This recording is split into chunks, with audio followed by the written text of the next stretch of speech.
Olá, muito boa noite para você. Polícia Civil incinera cerca de 700 quilos de drogas em Patos de Minas. Patos de Minas confirma 60 novos casos da Covid-19 e o boletim não registra novos óbitos. Usuários do transporte coletivo voltam a reclamar de ônibus lotado em Patos de Minas.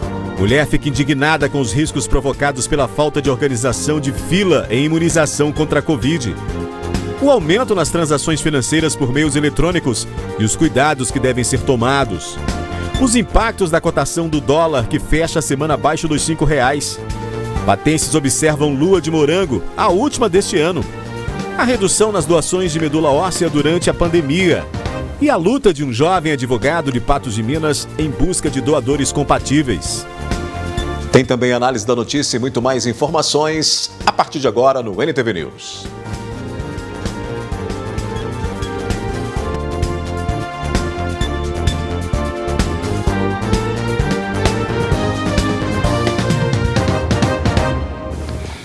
Seis meses depois, o tráfego na MG 462 entre Patrocínio e Perdizes foi liberado.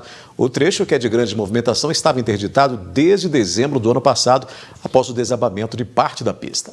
No dia 21 de dezembro de 2020, uma erosão causada pela água das chuvas, registradas em semanas anteriores, próximo à MGC 462, entre Patrocínio e Perdizes, fez com que uma cratera se abrisse no local.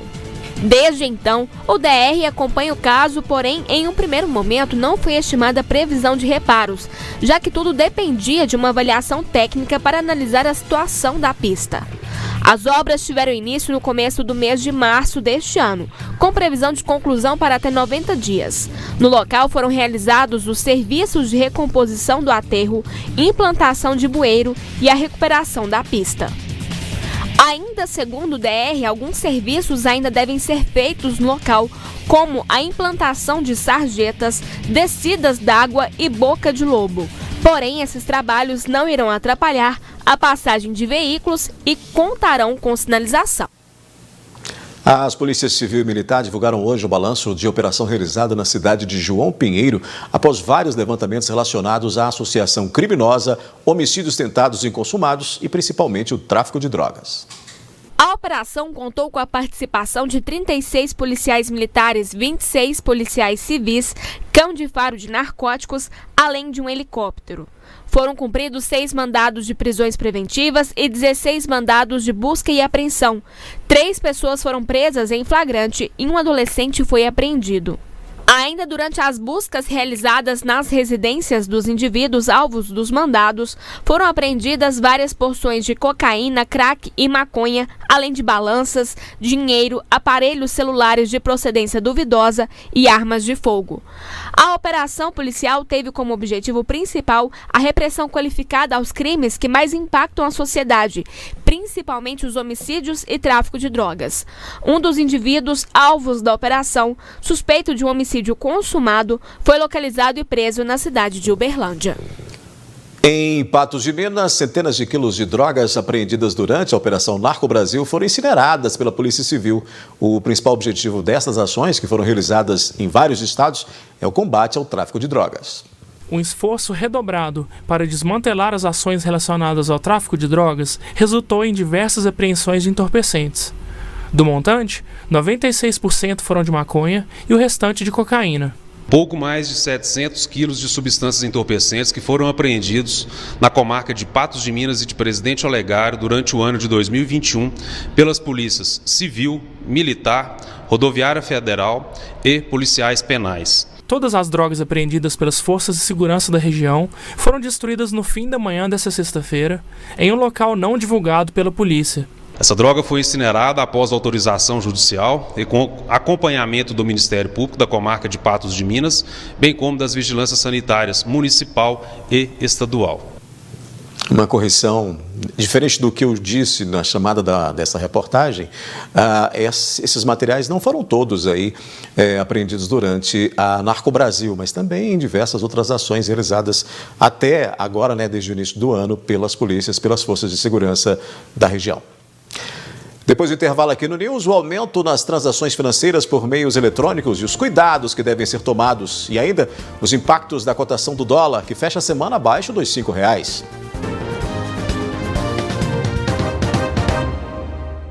Dados do sistema bancário brasileiro mostram que as transações eletrônicas têm crescido cada vez mais. Juntos, os canais digitais concentram 67% da utilização deste meio e são responsáveis por 8 em cada 10 pagamentos de contas e por 9 em cada 10 contratações de crédito. Em 2020, pela primeira vez, as transações realizadas feitas por aplicativos bancários representaram mais da metade, 51% do total das operações feitas no país. Revela a pesquisa Febraban de Tecnologia Bancária 2021 com o ano base de 2020. O número de transações feitas pelo celular chegou a 52 bilhões e 900 milhões, ante 37 bilhões no ano anterior. Em todos os canais, o total das operações feitas pelos clientes chegou a 103 bilhões e meio, um crescimento de 20%. Antes do Pix, a gente fazia transferência. Você vai fazer uma transferência de R$10? Não vai, por quê? Porque o custo da transferência é 7. Então não vale a pena. Você vai passar um cartão de crédito, às vezes num valor baixo, a pessoa às vezes não passa. O Pix não. Como ele não tem custo, você pode fazer uma transferência de 10 centavos, 20 centavos, R$1, R$2. Então isso flexibilizou demais. Por quê? Porque você pode ter uma mercearia, eu já fiz isso. Eu fui lanchar, na hora que eu vi, não tinha dinheiro. Eu falei, moça do céu, e agora? Ela falou, não, eu aceito Pix. Era R$3,50. Eu fiz o Pix para ela, mostrei na tela, concretizou, entendeu? Então isso flexibiliza muito.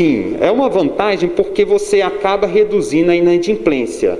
A gente sabe muito bem que no comércio você tem inadimplência, você tem o cartão que a pessoa às vezes deixa de pagar, e o Pix não, ele não tem isso. Então é algo que veio e realmente vai ficar, desde que não seja tributado. Entre os 21 bancos que participaram do levantamento, 8 responderam que foram abertas 7,6 milhões de contas pelos canais digitais, uma alta de 90% em comparação a 2019. A pesquisa também mostrou que, mesmo com o cenário de pandemia, os bancos continuam aumentando seus gastos com tecnologia bancária.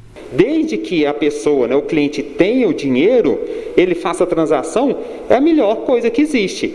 Por quê? Porque a empresa recebe momentaneamente, é instantâneo, recebe, confirma o pagamento, libera o produto, não tem inadimplência, não tem risco para nenhum dos lados e a negociação foi muito rápida.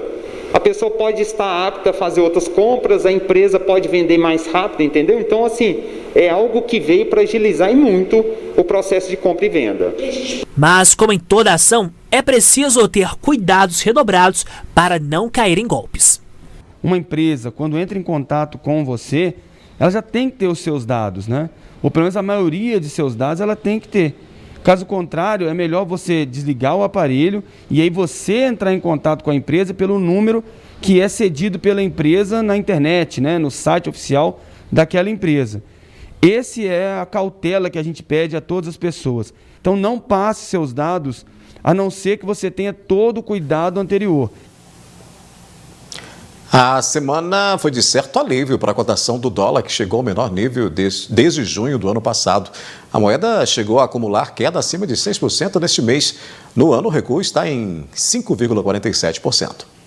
O dólar registra baixas desde o mês de maio. Nesta quinta-feira, a moeda recuou 1,16%, se aproximando do valor de R$ 4,90. É a quarta queda consecutiva, que ocorre seguindo a alta dos juros do Banco Central. Durante a pandemia, todos os países precisaram fazer impressão de uma nova moeda para combater a pandemia, uma coisa humanitária, realmente foi necessário. Quando a gente faz a impressão dessa moeda, aqueles mesmos R$100 que você tinha, ele perde o poder de compra quando você vai no supermercado, quando você vai na loja de roupa, porque a inflação subiu. O que a gente pode fazer para controlar a inflação? A gente sobe a taxa de juros Selic, que em 2020 a gente viu ela em 2% e atualmente já está em 4,25%, que o Copom já fez a atualização. Nisso, a gente vai ver uma movimentação recorrente no dólar. Porque quando a gente sobe a nossa taxa de juros, o dólar tende a desvalorizar frente ao real. A gente tem mais moedas girando em si e aí a gente tem uma valorização sobre o dólar. Mesmo em queda constante, a tendência é que o valor do dólar estabilize, acompanhando os aumentos gradativos que ocorrem na taxa Selic. Atualmente, a Selic pensa em fechar o ano em 6%. Então, se você me perguntar assim, Tia, você acredita que o dólar vai desvalorizar mais até o final do ano? Se a gente pegar essa linha de raciocínio, que é a Selic subindo, o dólar vai abaixar, a gente tem a Selic em previsão para 6%, então a gente possa ver sim alguma desvalorização no dólar. Só que como os países estão fazendo nova impressão de moeda, se o Brasil necessitar fazer uma nova impressão de moeda, mesmo a gente subindo a taxa Selic, o dólar vai permanecer ali na casa de 4,90 ou até mesmo subir, porque a nossa inflação vai estar diferente dos outros países.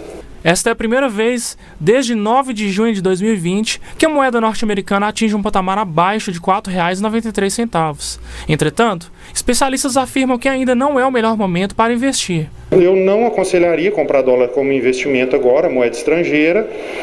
Ele é um ativo de muita volatilidade, né? Então investidores que sejam moderados ou até mesmo conservadores não é o ideal. E ele continua sim nessa tendência de baixa e cada vez mais. Ele não chegou no piso dele ainda não, ele tende a baixar mais ainda. O mesmo serve para aqueles que pretendem viajar a curto ou a médio prazo para o exterior e buscam por melhores valores. O ideal ainda é aguardar. Quem vai viajar mais para o fim do ano, porque agora meio do ano já é melhor esperar.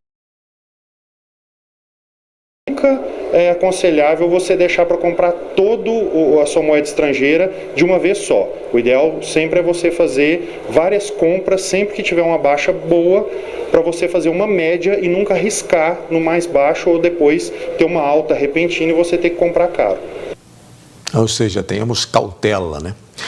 Daqui a pouco aqui no News, a gente vai falar de futebol, né? O Atlético perdeu para o Ceará em noite infeliz para o goleiro Everson.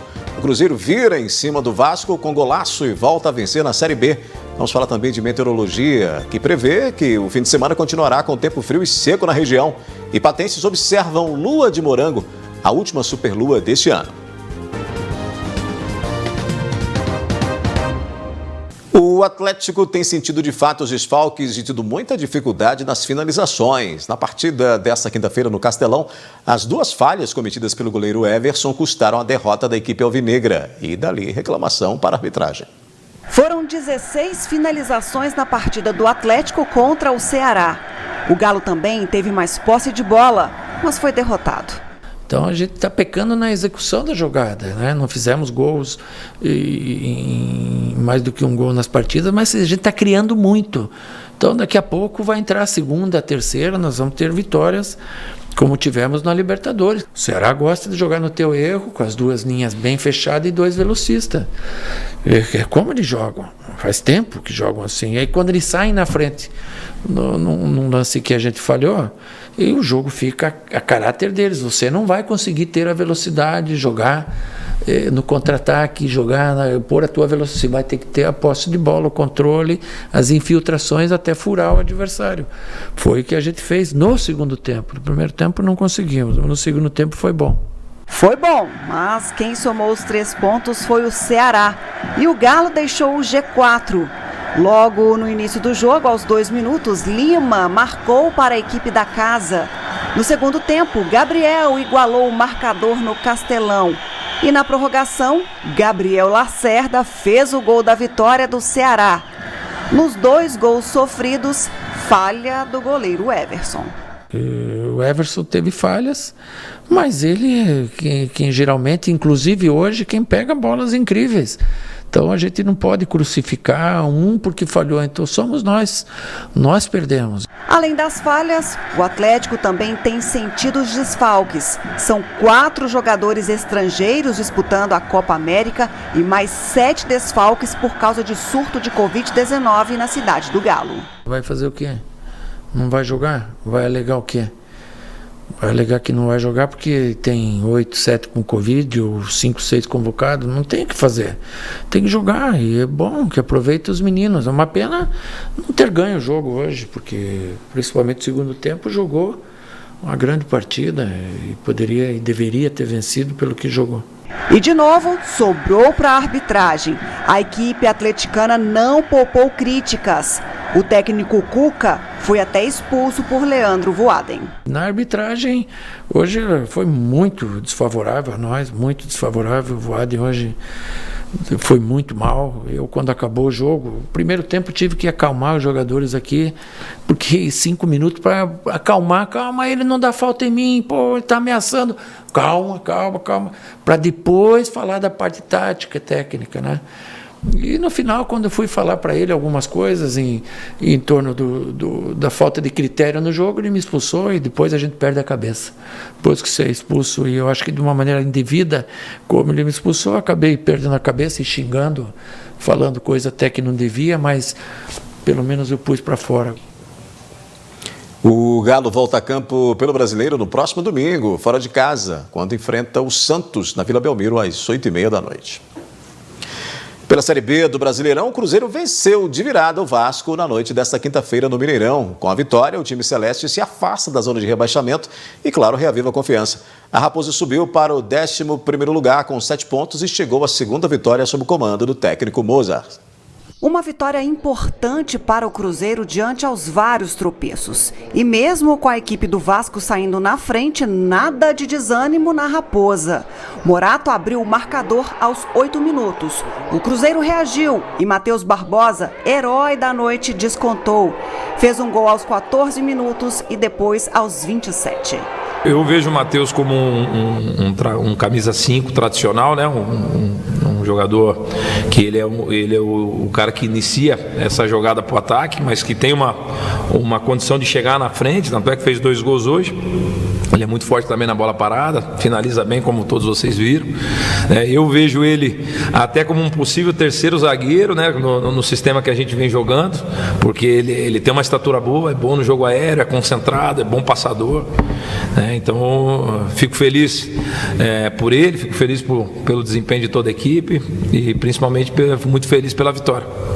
E teve cartão vermelho para os dois lados. Depois de um tumulto, o cruzeirense Paulo e o vascaíno Bruno Gomes foram expulsos. Mozart gostou da apresentação da equipe celeste, ainda mais contra o Vasco, concorrente direto na briga por uma vaga na primeira divisão. A vitória é realmente importantíssima, né? Um confronto direto, assim, na minha visão, para brigar lá em cima. Então, aquele famoso jogo de 6 pontos. E assim, exaltar o que esses jogadores fizeram, né? Mais uma vez nós ficamos com 10 e eles tiveram que correr a mais, com um espírito de superação muito grande. Assim, eu achei que no início o Vasco, eles iniciaram muito bem o jogo, nós equilibramos, nós tomamos o gol, mas conseguimos ter o poder de empatar e virar, e naquele momento, na minha opinião, nós estávamos melhores. Nós voltamos melhores para o segundo tempo, onde nós criamos as melhores ocasiões de gol. O Cruzeiro volta a jogar no domingo, às 8h30 da noite, contra o CSA, no estádio Rei Pelé. Você já ouviu falar em lua de morango? Pois é a última superlua do ano que foi avistada em diferentes partes do mundo na noite de ontem. A última superlua de 2021 pôde ser vista na noite desta quinta-feira pelos admiradores dos astros e estrelas de todo o Brasil. Nós estamos aí acompanhando, né, o terceiro e último fenômeno da chamada popularmente superlua. E esse termo é um termo utilizado popularmente e cientificamente no âmbito da astronomia. Nós sabemos que a Lua, né, leva cerca de 29 dias e meio em torno, para dar uma volta completa em torno da Terra. E essa órbita lunar, ela é no formato elíptico, ela não é um círculo perfeito. Em momentos, ao longo dessa órbita, nesse período de 29 dias e meio, né, ela se aproxima muito da Terra, ora, em algum momento ela vai se afastar. O que a gente conhece como perigeu, quando ela está perto, e apogeu, quando ela está longe. Vez ou outra, ao longo do ano, né, ela coincide em ter o seu perigeu, a sua máxima aproximação com a Terra, durante a fase de lua cheia. E isso recebe o nome popular de superlua. No âmbito da astronomia, no âmbito científico, nós conhecemos isso como plenilúnio de perigeu, ou seja, uma lua cheia na sua maior aproximação com a Terra. A lua de morango recebeu esta alcunha por incidir no mesmo mês em que a fruta amadurece na América do Norte. Diante dessas efemérides, né, desses fenômenos astronômicos, a população vai criando nomes: lua azul, lua de sangue, lua rosa, como nós tivemos recentemente, e agora estão chamando de lua de morango. Na verdade, esse termo foi criado nas regiões austrais do nosso planeta, né, o pessoal do hemisfério norte, por produtores rurais que utilizavam essa lua cheia, a lua que marcava o solstício de verão no hemisfério norte, inverno aqui no hemisfério sul, que marcava a época da colheita de morangos naquela região.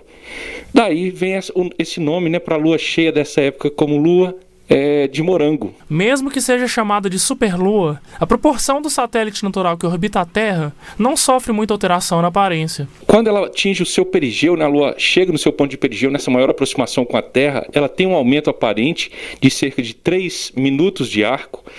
Isso, para nós que estamos habituados a acompanhar, a observar a Lua, a gente percebe esse pequeno aumento de brilho e do tamanho aparente, mas ela não tem mudança da cor, da sua tonalidade, a gente não consegue perceber nenhuma outra mudança.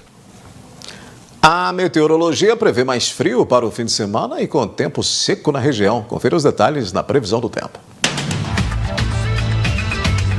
Previsão do tempo. Oferecimento New Color.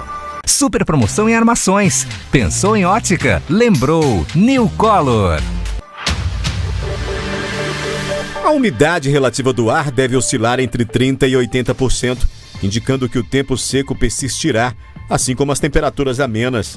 Em Patos de Minas, sábado com poucas nuvens e a previsão do tempo aponta mínima de 11 e máxima de 24 graus. No domingo, varia entre 10 a 24 graus. Em Coromandel, máxima de 25 graus no sábado e mínima de 10 no domingo. Em Lagamar, no sábado a temperatura oscila entre 13 a 26 graus e no domingo de 12 a 26. Em Arapuá, a máxima prevista chega a 23 graus no sábado e no domingo a mínima é de 9 graus. E em Presidente Olegário, as temperaturas variam de 12 a 26 no sábado e de 10 a 26 no domingo. Em instantes aqui no News, a gente tem a análise da notícia, né? Usuários do transporte coletivo voltam a reclamar de ônibus lotado em Patos de Minas. Mulher reclama dos riscos provocados pela falta de organização de fila em imunização contra a Covid. E Patos de Minas confirma 60 novos casos de Covid-19 e boletim não registra novos óbitos. Todo mundo já está cansado de saber que algumas situações favorecem a disseminação da Covid-19, como, por exemplo, ônibus lotados, né? Mas em Patos de Minas a cena tem se repetido. Essas imagens que você vai ver agora foram enviadas por uma telespectadora da NTV, né? Foram feitas nesta manhã na linha Coração Eucarístico até o centro da cidade, né? Faz essa linha Coração Eucarístico Centro, bem acima da capacidade recomendada em decreto. As imagens mostram os assentos ocupados e aglomeração de pessoas em pé no corredor do ônibus. Sem opção, os usuários acabam se sujeitando ao descaso com os protocolos da saúde, uma vez que dependem do transporte e são obrigados a enfrentar a situação de risco. Ainda segundo esta passageira, isso ocorre todos os dias, né? Que esta não é a primeira vez que nós mostramos aqui esta situação revoltante, preocupante para os usuários desse serviço, diante da falta de fiscalização por parte do município e da não tomada de medidas pela empresa responsável pelo transporte coletivo de passageiros. Nós, inclusive, entramos em contato com a direção da empresa Pássaro Branco e fomos informados que ainda não tinham conhecimento dessa situação, segundo a resposta que obtivemos, mas que a empresa tomará as providências. A gente questionou também a prefeitura sobre essa situação, mas ainda não recebemos resposta. Vamos à análise da notícia. Comigo, Caio Machado, que faz os comentários conosco nessa noite de sexta-feira. Boa noite, Caio. Boa noite, Adair. Boa noite a todos os espectadores que estão assistindo a NTV News. Ô, Caio, a gente tem aí uma dificuldade, né? Porque, assim, é o transporte sem opção para aquelas pessoas que dependem ir trabalhar, fazer seus afazeres, mas acabam se deparando com ônibus lotados, né? Uma situação muito complicada. E além desse problema dos ônibus estarem lotados, eles passam com o problema da falta de recursos para higienização durante o trajeto, né? Sim, sim. Porque eles são higienizados só esporadicamente no terminal ali da praça da rodoviária antiga, e quem pega o ônibus fora desse percurso está sujeito a se contaminar, pegando nos suportes, né? E cada um que se cuide, né?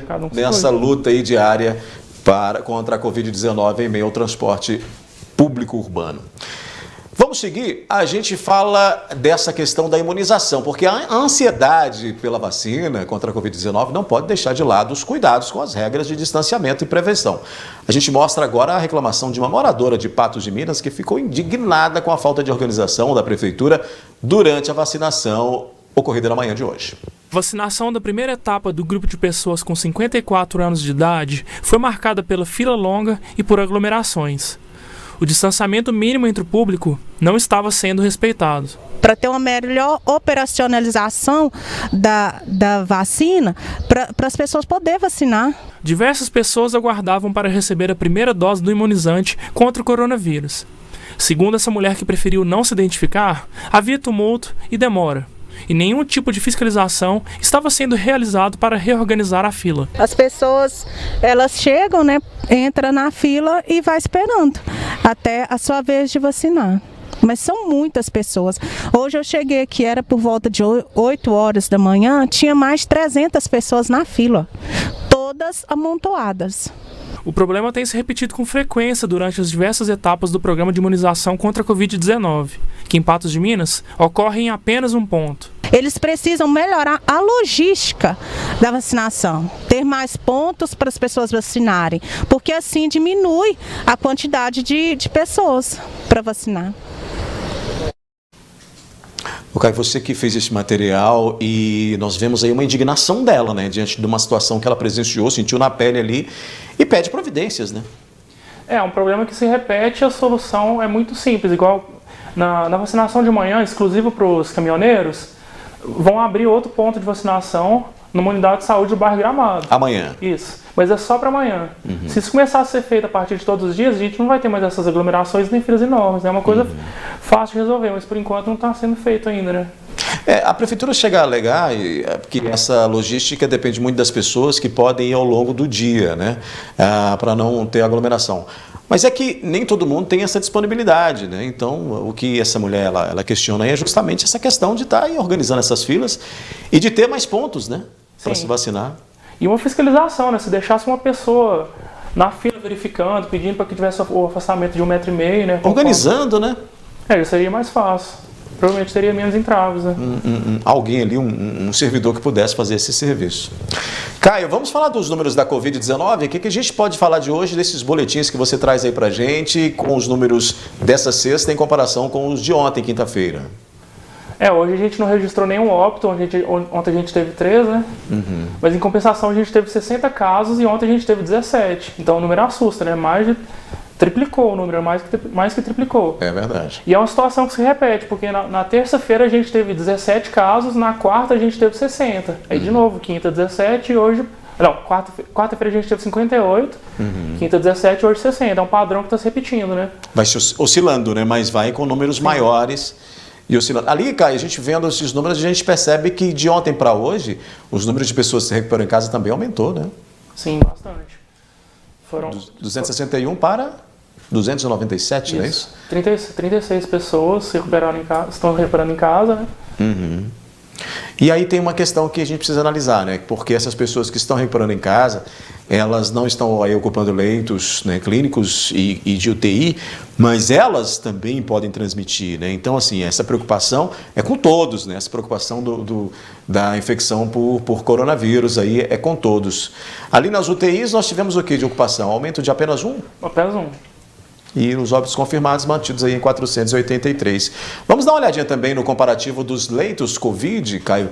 O que a gente tem aí? No total a gente está com 67% de ocupação, né? Que é um respiro, mas ainda é preocupante, né? Porque se os contágios continuarem como estão, né, na casa de 50, 60, oscilando entre 17 e 60, pode ser que esses leitos que são desocupados possam ser usados em breve, né? Isso é uma situação preocupante. Mantiveram de ontem para hoje o mesmo percentual de 67, né? Foi 24 e 25 meio percentual. Mas ali nos leitos clínicos, considerando públicos e privados, a gente teve uma redução, né, de 126 para 117, mas continua com esgotamento para clínico, né? Porque aí estamos acima de 100%, né? Enquanto os de UTI tiveram aí uma leve oscilação para cima de 65 para 69. Ou seja, não é o momento de relaxar de maneira alguma, né? Aliás, a gente não teve nenhum momento de relaxar nessa pandemia. Desde o começo, acho que a gente nunca saiu da primeira onda, né? Para dizer que está indo para a terceira, né? Falam muito de segunda, de terceira onda aí, na verdade a gente, desde o início, quem não negou a doença sabe que não teve um momento de relax, né? E a gente se aproxima do número de 500 pessoas mortas, infelizmente, aqui em Patos de Minas, a gente já tem 483, e nesse mês a gente pôde observar que em 25 dias foram 21 óbitos. Então, se continuar nessa média, vai levar 10 dias, 15 dias, para que a gente alcance, infelizmente, 500 óbitos, né? Em 25 dias de junho, 21 mortes. 21 mortes. É muita gente falecendo. Por mais que oscilar, assim, teve dias que ninguém morreu, mas outro dia foi 4 pessoas, então foi oscilando assim. E a gente chegou nessa marca de 483, sendo 21 mortes só nesse mês. Se a gente comparar com o pico, realmente vai ser um número menor. Mas para qualquer situação, ainda é muita gente, é muito preocupante. Bom, eu quero agradecer aqui o Caio, que veio aqui gentilmente, ele está no horário de reportagem dele, vai ter que sair correndo agora para fazer uma matéria. Obrigado, Caio, por sua participação aqui no News. Agradeço daí, obrigado a todos, boa noite. Muito bem, a gente vai fazer um rápido intervalo, né? Já já a gente volta com mais informações aqui no NTV News. Nós mostramos aqui no NTV News, no início da semana, o drama da família da dona Terezinha, que estava internada na UPA, aguardando por uma cirurgia após fraturar a perna em 2 lugares. Ela conseguiu realizar o procedimento na rede particular por meio de um empréstimo e, inclusive, estava prevista uma alta hospitalar para ontem. No entanto, a idosa fraturou a outra perna e, novamente, vai precisar de ajuda. A dona Terezinha, de 84 anos, caiu e fraturou a perna em 2 locais. Ela estava internada na UPA de Patos de Minas desde sexta-feira da semana passada e aguardava por uma cirurgia de urgência. Que tá cheio lá o regional. Mas eu acho que pela idade dela tinha que ter prioridade, né? Para ela ser transferida para tá tratando, né? E elas parar de sentir dor. Eu não posso deixar minha avó aqui sem fazer a cirurgia, né? A gente tem medo também por causa das doenças que tá tendo, né? Então eu queria que ela fosse transferida mais rápido, né? No início da semana, a família conseguiu um empréstimo de cerca de R$18 mil para realizar a cirurgia pela rede particular de saúde. E na quinta-feira, dona Terezinha receberia a alta do hospital. Entretanto, ela fraturou a outra perna e agora precisará passar por uma nova cirurgia. Não, muita dor mesmo, e na UPA, se for depender, infelizmente, do sistema único, ela não ia aguentar. Em 24 horas fez a cirurgia, aí a hora que era para ter alta, aí teve esse pequeno problema, agora de novo com a outra perna. Além da quantia do empréstimo, a nova cirurgia ficará em torno de R$21 mil e por isso precisam novamente da ajuda da população. Quem puder ajudá-los pode entrar em contato com o Sandro, que é amigo da família, pelo telefone 349-8406-9992 ou o telefone da Carla, que é neta dela, pelo 98426-9050.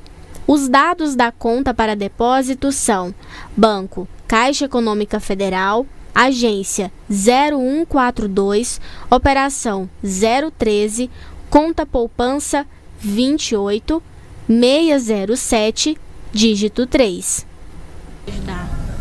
O que eu posso falar é o seguinte: toda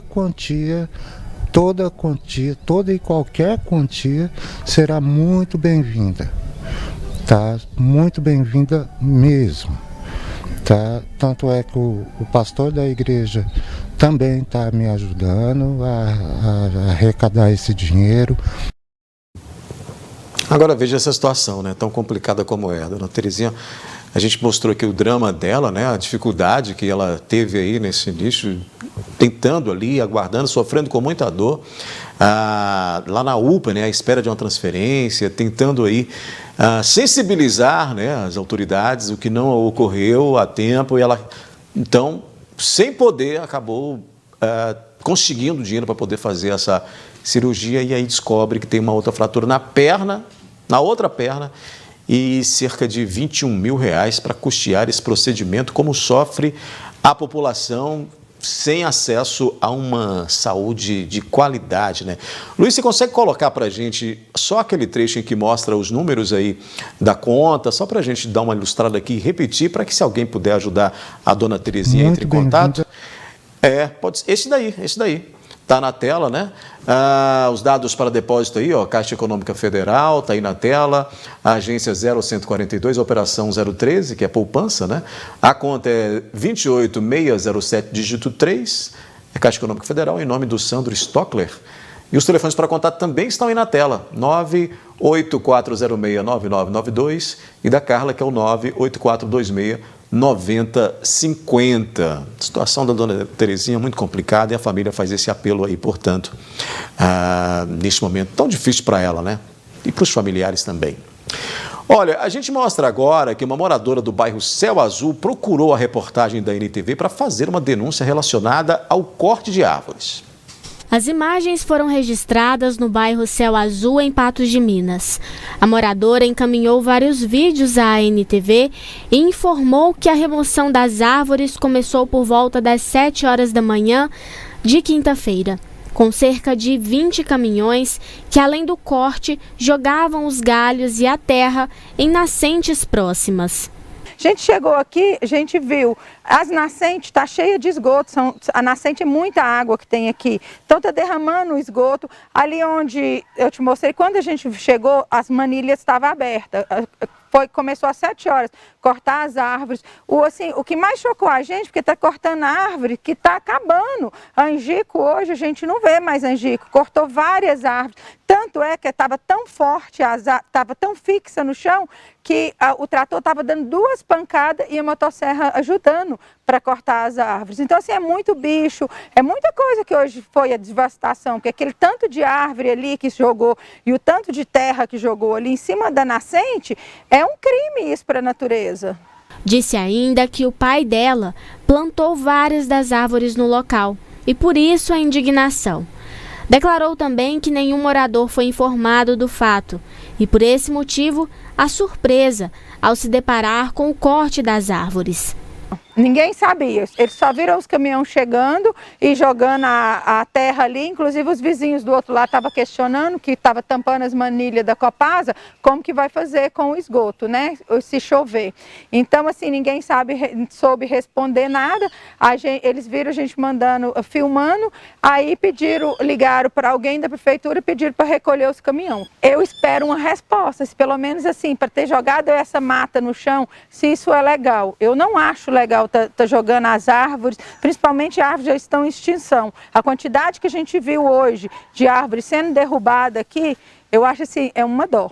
Procurados, os representantes do Conselho Municipal de Defesa do Meio Ambiente, CODEMA, informaram que as espécies removidas foram Sansão do Campo e Leucena, que essas espécies são autorizadas de corte pelo IEF, o Instituto Estadual de Florestas, e o CODEMA, desde que estejam em perímetro urbano e em condições que ofereçam riscos à população. Informaram ainda que há uma rua caindo próxima de onde as árvores estavam e que a remoção delas foi necessária para se ter acesso ao ponto da via e fazer a manutenção. E aí a moradora está certa de chamar a atenção para o caso, né? Ela está certa quando ela chama a atenção para uma coisa que ela desconhece. Ela não sabe se é legal, se não é legal. O CODEMA disse que sim, né? Que pode ser feito e teria que ser feito isso dali. No momento que a gente vive uma crise hídrica, né, aí já anunciada, cortar árvores de qualquer maneira é ruim, né? De toda forma é ruim. Mas aí, se a gente tem uma legislação que permite, o município acaba utilizando essa legislação e fazendo a retirada desses troncos aí.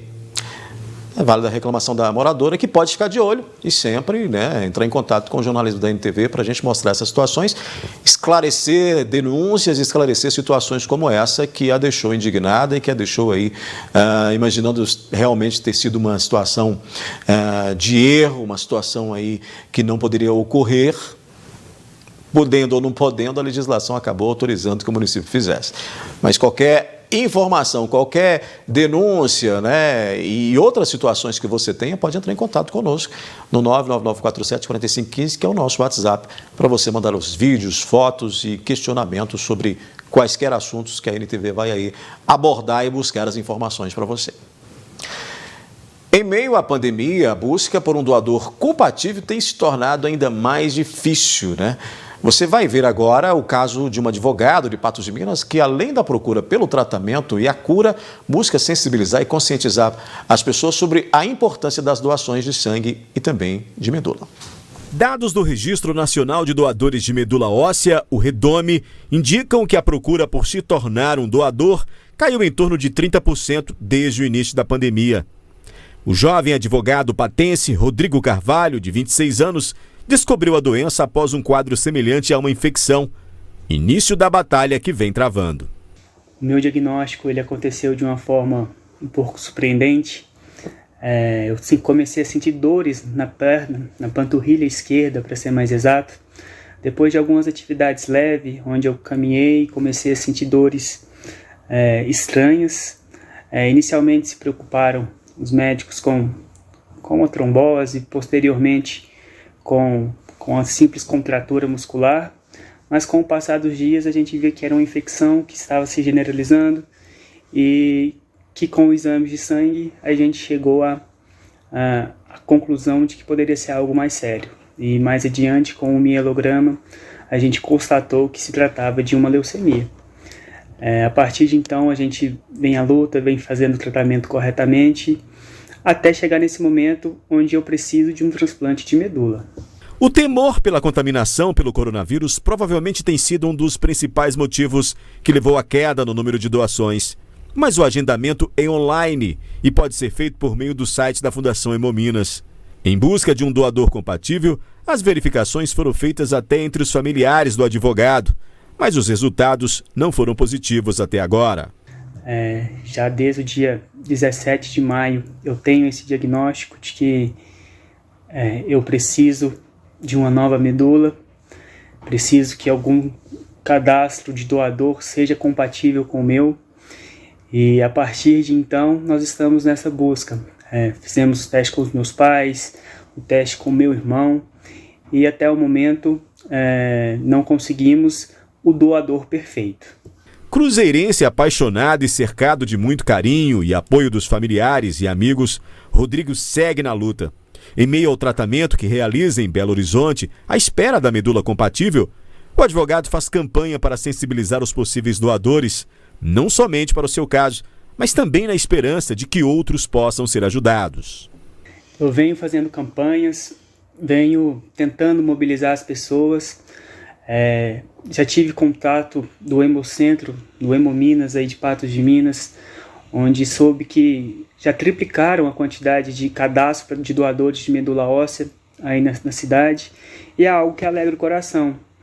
Eu acredito que para tudo em que nós passamos existe um propósito, e se eu tenho que passar por esse momento, eu creio na minha cura, e eu posso ajudar outras pessoas, conscientizar outras pessoas, é meu dever que eu faça isso. Então eu acredito sinceramente que a doação, o cadastro de medula óssea pode salvar tantas pessoas que estão em situações parecidas com a minha, e é algo que a gente não tem conhecimento. São 5 ml, a pessoa se cadastra e já se disponibiliza a salvar uma vida. Então é bem simples. Se cadastre, se disponibilize. É assim que você se põe à disposição a dar um pouquinho de você, que não é dolorido, não vai perder nada além do que você é, e você pode dar a vida para alguém. É isso aí, a gente deseja muito sucesso aí ao Rodrigo nessa busca pela cura, né? E a gente sabe a dificuldade que é quando se chega nesse ponto, né? Nessa busca e nessa expectativa para encontrar um compatível. Pessoas com idade entre 18 e 55 anos, com boa saúde, sem registro de doenças sanguíneas ou no sistema imunológico, podem doar medula e ajudar a salvar vidas, viu? Basta se dirigir até o Hemocentro de Patos de Minas, por exemplo, né? Que fica aqui na Major Gotti, ao lado do Hospital Regional. Outras notícias, você acessa o portal patosjá.com.br. Obrigado pela companhia. Muito boa noite a você e amanhã a gente se encontra. Até lá.